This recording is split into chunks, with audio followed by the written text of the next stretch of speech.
Welcome. Thanks for joining us today. Appreciate it. We will go back over to Greg Barnes. Go ahead, Greg. Hey, Tomon.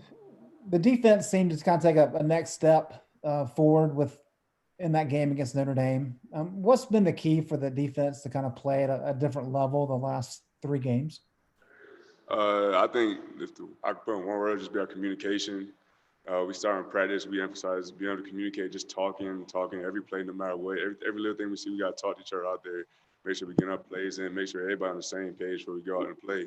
I think in the beginning of the year, that's where we lacked a little bit, just communication, which leads like busts and assignment, which creates big plays for other offenses. And what stands out to you about this A&M offense? That's the experience they have, especially up front and with their quarterback. They play very well together. They have a cohesive O-line. They work together to get to the next level, create those extra blocks for the running backs, they have a good running back, 28, good downhill runner, also is good in space. They have number 0 who they use all around the field. They like to motion him a lot and just get him in places where he can make plays. Great. Thanks, Tomon. No problem. Okay, let's go back over to Andrew Jones. Hey, Tomon, in the last several games, Desmond, Clyde, Miles, and even Kevin Hester have gotten a lot more reps in that rotation for you guys. How has that made your defense better, especially up front?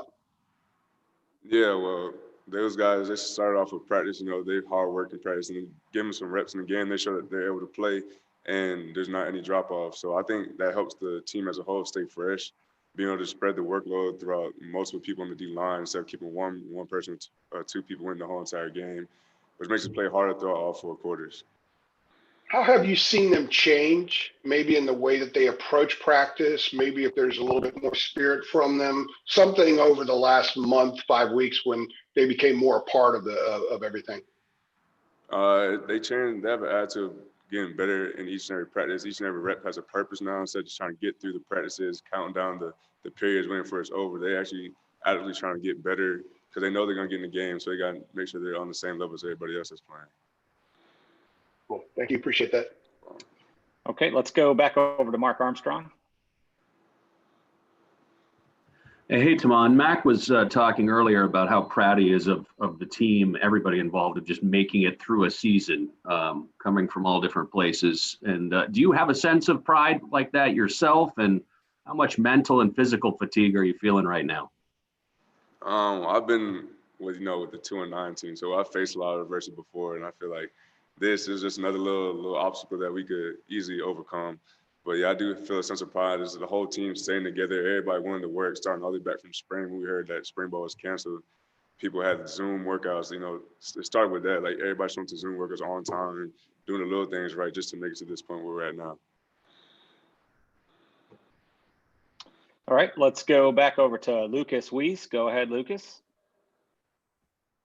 Hey, Tomon, thanks so much for taking the time.